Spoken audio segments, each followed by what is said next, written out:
Hello, this is the Auburn Light. I'm Mary. I give a conservative take about the world around me. Now, feedback is immensely important. Feel free to reach out. Best way to do that is through email and YouTube. Okay, so I'm working on advertisement to promote my show. And when I get all of the formats ready for the placement where it will be, I will let you all know, and I will link that. Well, I'll get all of that sorted out for you when the time comes. All right, so I'm pretty much on all different sort of podcast platforms, so it won't be too hard to find me. All right, so let's get down to the business here. All right, so and I'm stretching out this whole month, all about love here, and so whenever you listen, topic of choice is all about the television, well, both the television show and the movie Hello Ladies. Here we go.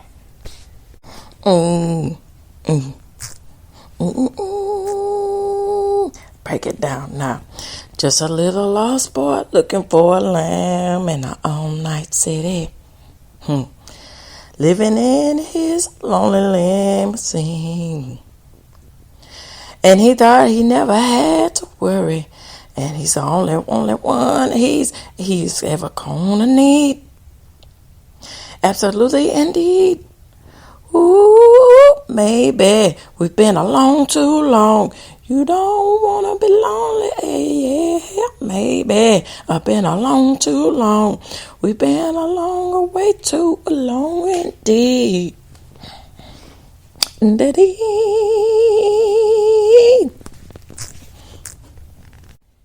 All right, so I'm gonna give my perspective about both the series and the movie, and then round it all out with facts about everything. And the creator, the comedian, Stephen Merchant. All right, so when I saw the series, I thought it was freaking hilarious, And then I thought it was pretty nice to just have it to where it was sort of seemed like it was maybe a limited series. It kind of had that feel, but it was just one season, 8 episodes. And so it seems like it was doing that as the way for the movie to fill in all the plot holes, And that's always good when those decisions are made because, case in point, there's a lot of different examples about this everywhere where you go. The Simpsons is the grandos of examples here. So, what am I saying about all this? So, when you get into the aspects of The Simpsons, some say The Simpsons wasn't really reached its peak around maybe 5th, 6th season. And after that, just all falls out since in reality of situation, you can also see this from this point of view too, that The Simpsons is primarily a show centered around the 90s, right? And it's just crafted for that. And the length and the time that it's been going, it just seems like it's just flushing it out for what it is. It's people gonna watch it, or I don't know, and catering to the masses, whatever is going on. It's just, when will it end? And then some can also say that about the what's that show? It's Always Sunny in Philadelphia, right? Now these shows are quite different, but they're similar, so to speak, in the aspects of raunchiness and taboo topics. Well, that's sort of the same thing, similarities, semantics, whatever, whatever. And, you know, shoot, It's Always Sunny in Philadelphia. It's Always Sunny in Philadelphia. It started when I was starting high school, and it's still going on now. It's like, it's only so much stuff you can do with that. And it's quite interesting because the creator, much respect to him because he is has his hand in doing that. He produced and all this, and I think he sometimes directs the show. The dark-haired guy that's also has a predominantly very successful soccer league with Ryan Reynolds, and then also with Eva Longoria with Rexes and stuff. So that much respect for that, but it's just I don't know, guys. I don't let it phase out. And I would say the not what's his name? Charlie Day, not Charlie Day, but the other guy with that's I guess you can say, well, they're both the dark-haired guy that created and the other classically good-looking guy, AP Bio, and then the lady, and then Danny DeVito. They ventured out and found different directions with other stuff, but they always go back to It's Always Sunny in Philadelphia. So my point being here with a show like Hello Ladies, it's one of those series that if you were to have it run for a longer amount of time, it would lose, the organic nature of the reason behind it and the subject matter. So, Stephen Merchant, his comedic style, everything is based on his comedic stand-up. And, that's one of those things, too. How do you craft a series first a movie, okay, yeah, that's one of those things that can resolve itself if you choose to in just one movie. But the sequel syndrome and that's a whole other beast within itself. But I think it was very cleverly interwoven with the series to lead up to the movie. Now, Stephen Merchant's comedic timing and style is very cunning in the aspects of it takes a certain direction, to get that right. And so if you were to imagine to place his timing and stretch it out for, five, maybe minimum 5 seasons, that's in itself going to lose the organic feel that he has reached his fame with, right? And then, excuse me, I'll be right back.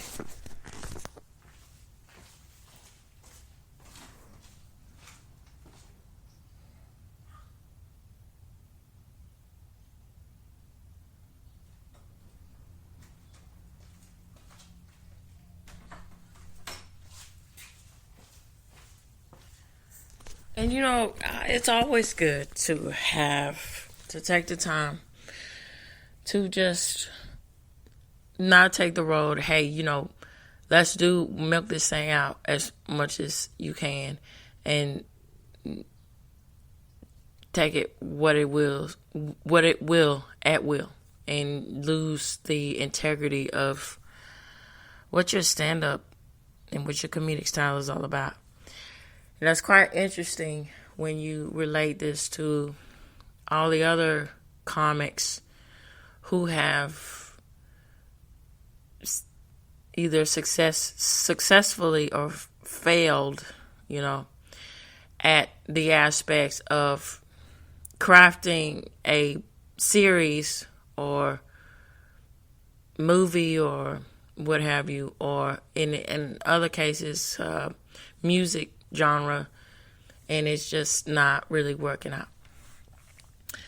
And on the flip side of a series where it worked a lot with extending it out more than just one season is Pete Holmes when he did Crashing. So that series is it went in a whole lot of different directions with starting out with the story plot of him explaining how he became his own, crafted his comedic style and his personal life, helping to develop all these things. And that's something that a extended amount of a time frame in a series development will help to show the progression of that quite nicely. And okay, with the I'm trying to think it Mancina and all these things. See, he's very controversial in it, and it's unfortunate. There's a whole bunch of comics that are like this with Mancina and flipping raunchy for the sake of raunchy, but she really has nothing going on whatsoever with her. I don't, because she's just so ridiculous. I don't even remember her name. She's Joke Thief. Y'all probably know who I'm talking about. I'm trying to see anything about her name. Let me look it up right quick. Amy Schumer, okay? And then you can say maybe Whitney Cummings. They all have that feminist sort of stab, like, I'm a lady and I'm gonna rage, And it's, hey, man, bring that crap down. Just, pick a lane, okay? Because, Janine Garofalo. Now, I'm not really personally. It's all right. It's one of those things. You growing up in the 90s, you see different styles of comedians, and the 90s was a time, especially well, it depends on when you're a kid. You want to see things that are not suitable and all these kind of stuff. But, she was kind of in the main cups, you can say, so to speak, with sort of, she knew how to make herself mass appeal, but she also was one of those comics that were, really raunchy in the right audience, that is appropriate for the right audience, right? And so she made that work pretty well for herself. So taking that, going back to Hello Ladies, it's really interesting how when you get in the sake of what I'm talking about for the month of February, the aspects of love and relationships and different ideas and interpretations about Valentine's Day, or their ideas and interpretations about love and understanding. Hello Ladies is a really good example of the aspects here of where you're inputting the ideas and the conceptions of what you want, but at the same time, the reality of the situation is quite different. So that sounds very vague, but here I go with the specifics of what I'm saying here. So case in point, here. I it's very appropriate, and I think it really rings home and to the point, and then I'll get on to the facts. Now, the aspects of marriage and weddings and engagements. Now, especially in the aspects of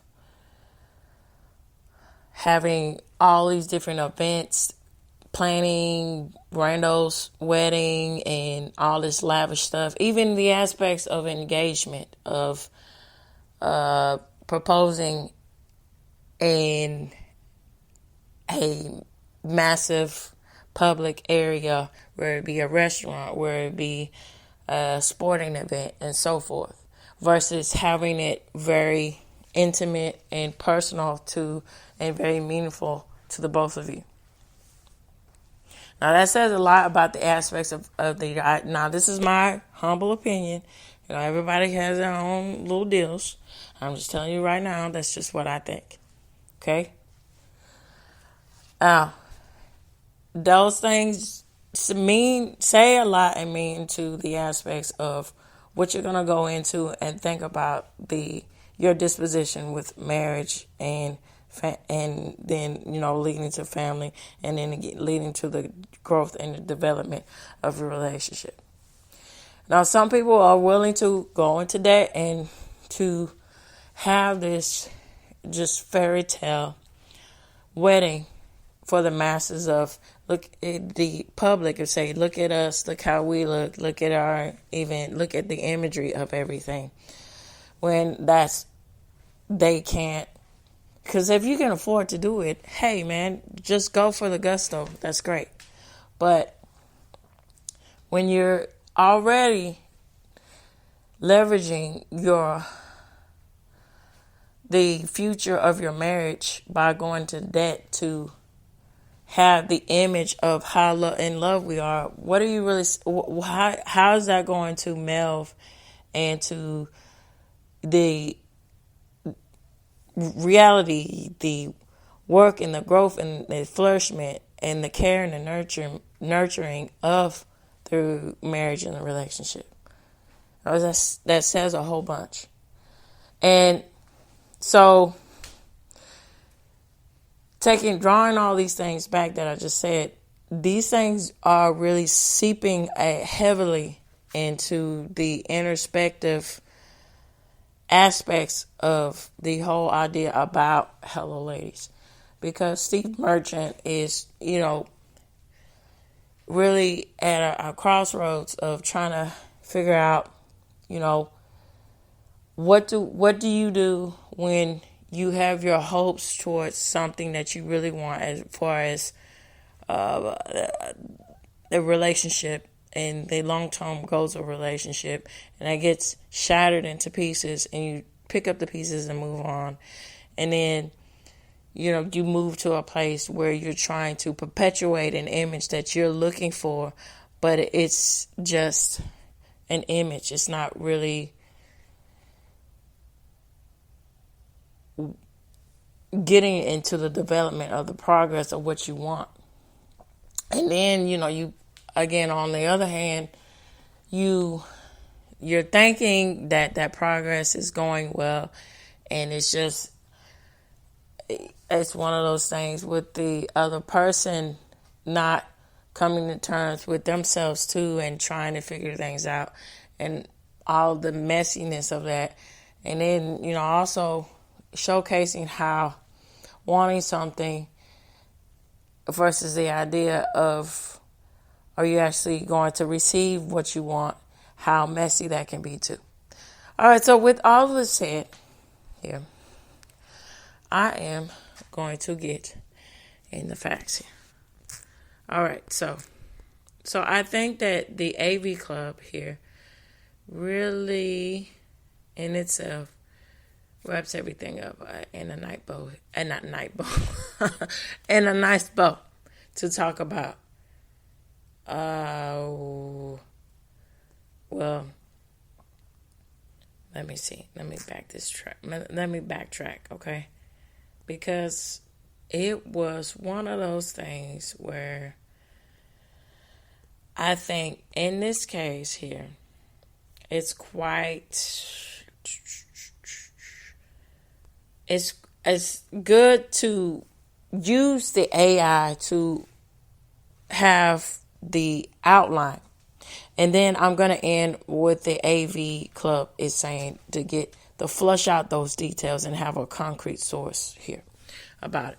So let's go back to the AI here. So it says, Hello Ladies is an American sitcom created by Stephen Merchant Lee, Elzenberg, and Gene Stupnitsky, which premiered on HBO on September 29th of 2013.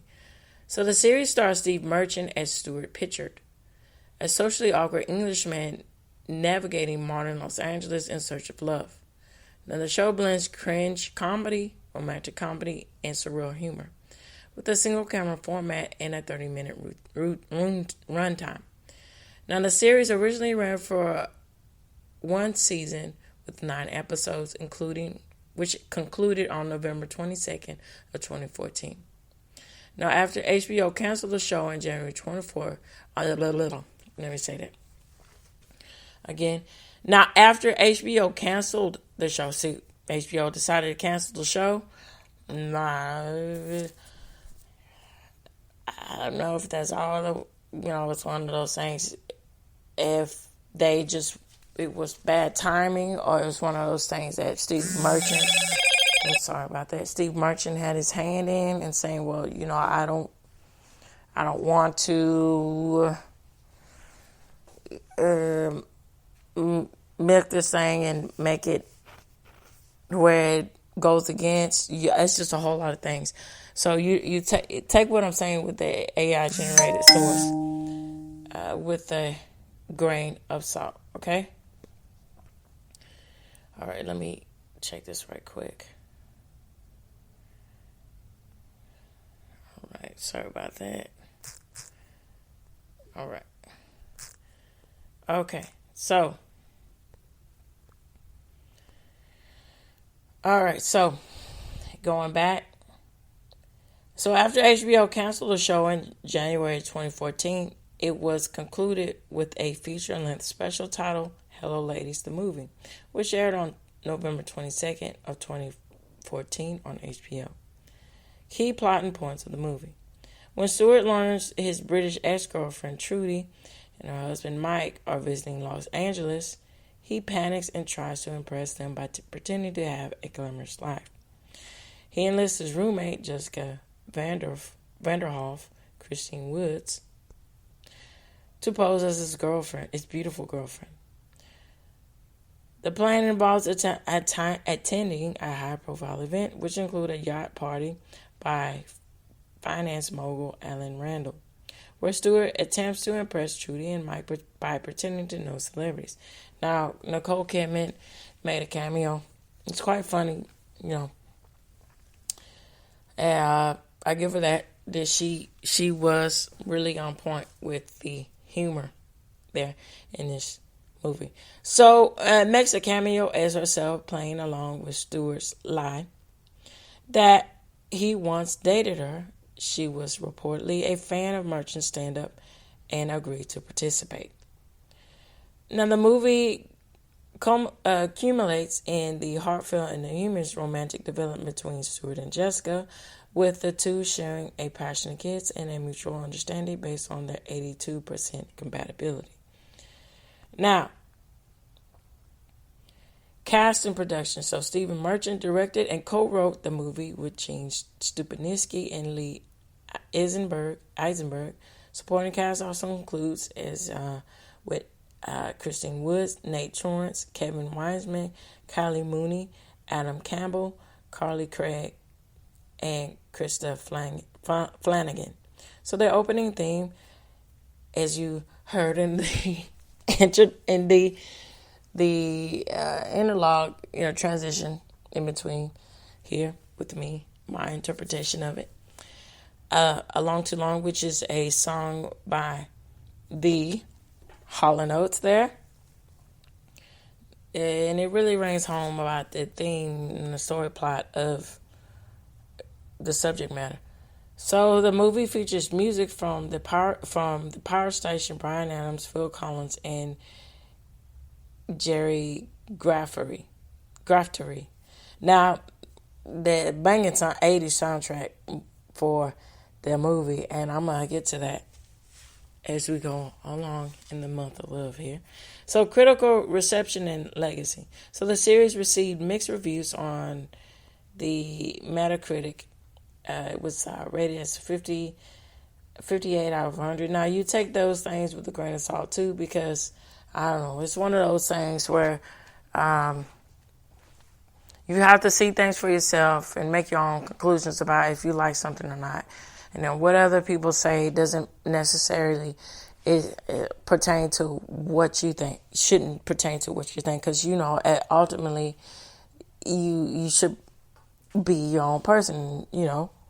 But and then at the same time, sometimes what people are saying about something, yes, it's true. You don't be an oath and say, "Oh, no, I'm just not gonna listen to anybody." You can't have that mentality. There's a balance with everything. And then sometimes critics, they're paid to give bad ratings. Case in point, Ebert and Roper. At one point they say they had to backtrack themselves and say, "Hey, that's not what we actually meant." In two forms, two situations with that. So it was one when they were saying essentially popcorn fodder with E.T. and then again with the Matrix. So there you go. All right, so the complete series and movie were released on DVD in 2015 and are available on. It's still available there on HBO Max in the U.S., Latin America, and Europe. Now, the show is notable for being adopted a merchant stand-up comedy, and the movie was a deliberate, character-driven conclusion to Stewart's journey. Now, here are some fun facts. It says the infamous keg stand scene was performed by Merchant in real life, though it resulted in back injury after multiple attempts.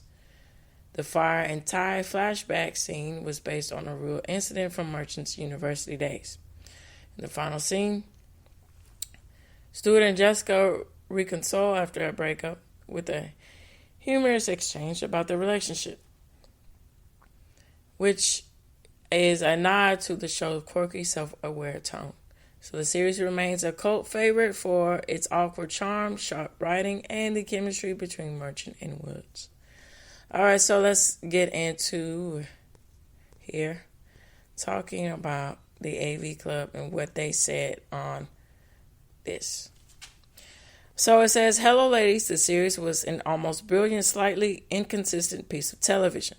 Hello, ladies. The movie is an almost brilliant, relatively consistent cable television romantic comedy. Both will be. They say it would be. Well, this was written in 2014, so when it was originally going on and ended, they're giving their heartfelt regrets about it ending. So and then they also go on, and I concur with that, with a slamming a rad there 80s soundtrack. So Hello Ladies, the series wasn't a ratings juggernaut or even a ratings strongman. So there's a chance that those watching the movie wouldn't have seen the original show. Based on Merchant's stand-up comedy, Hello Ladies follows him in the world of Stewart Pritchard, a wiry Brit who's looking for a soulmate in the home of flash and very little substance of LA. So that's what, LA is all about. The perception of everything. All flash, no substance, and it's going to be hard to find something concrete there in the land of false bravado or false angels here. All right, so His search is often thralled by his own need to date women who would be considered out of his league. And that's one of those things, to be self-aware. That really says a whole lot about your character here. All right, so, and then, vice versa, women too, at the same time. Listen, hey, okay? If you do not hold the caliber of what you're wanting, hey, maybe you need to knock your expectations down a notch. Because, there's a laundry list. Oh, he's got that is pushed to where it's acceptable. He's got to be 6 foot. He's got to be a bodybuilder looking type guy. He's got to make 7 figures. He's got to, hey, if you can't even do that for yourself, then why are you attaining a guy that looks that way? And then if you don't look up to par, what would he want with somebody that has that kind of status and looks? Why would they want to, lower themselves to be with you? I mean, it's two sides of the coin. Now, Stephen Merchant, from my point of view, he's not a bad looking guy. He's he's tall. He's this.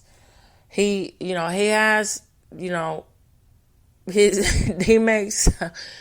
makes points of saying, with his eyes, being bug-eyed and stuff. They make stab and jokes about that. But he is not everybody's cup of tea. And then to be okay with knowing that and not trying to seek after women that are not every good looking woman is all about the surface. It's one of those things. Take the time to know somebody first and slow down, and then go from there. A lot of things can be resolved by understanding that, and it's unfortunate a lot of people do not get that, but it's just one of those things. It's one of those things. It's either you become self-aware pretty soon, you don't, or it takes time to grow into being self-aware, or you just never get there. It's just one of those things, So,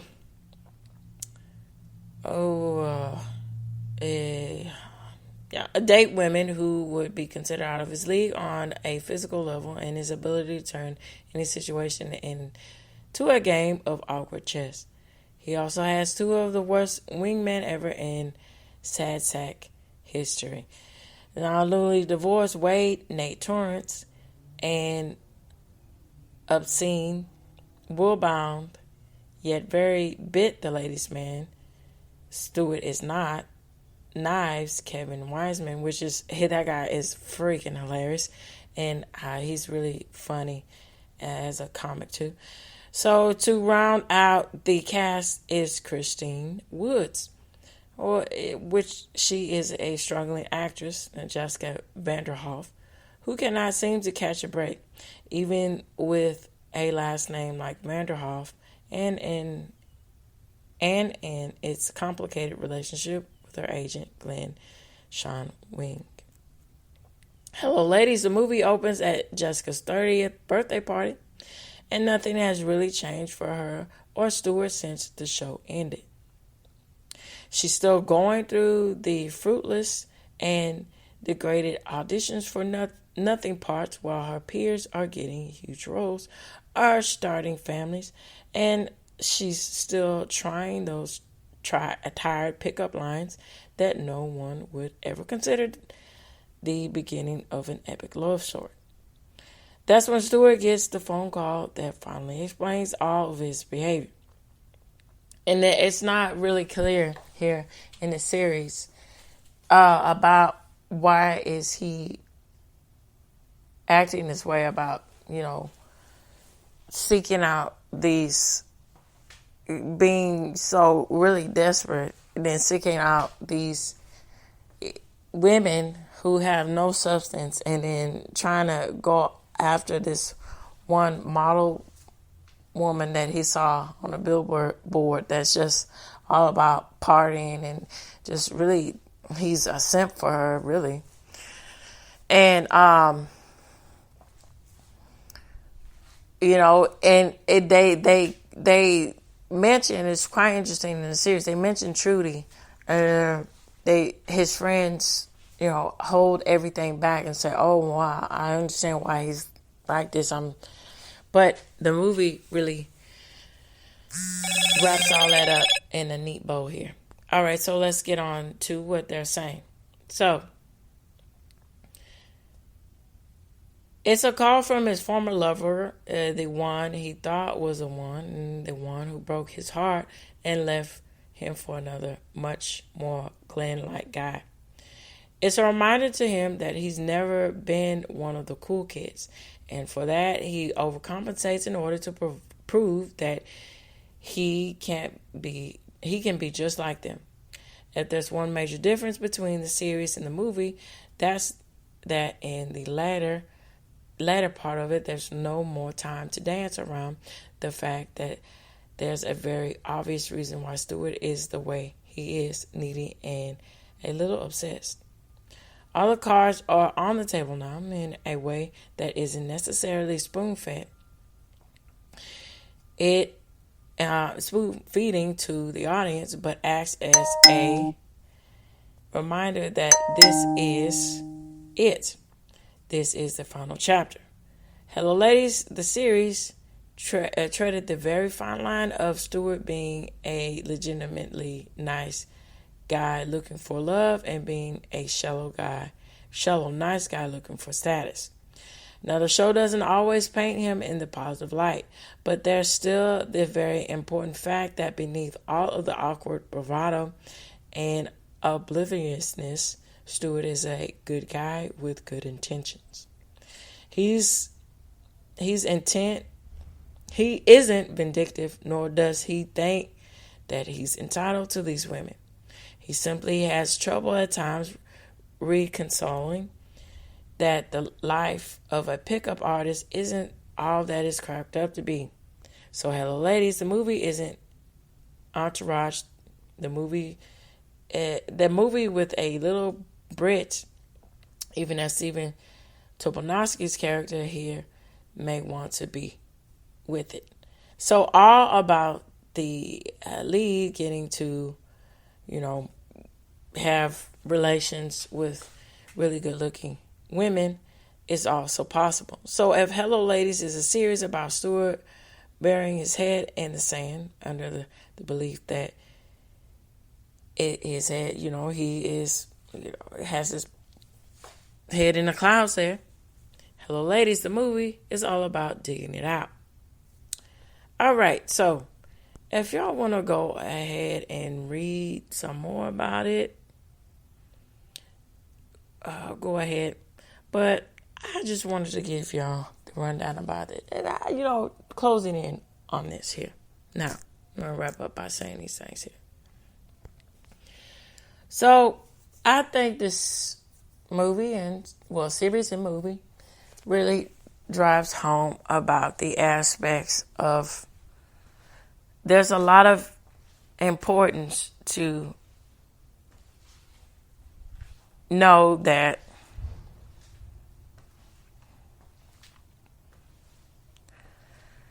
your direction and your history kind of goes hand in hand. And that it seeps up sometimes in more ways than one.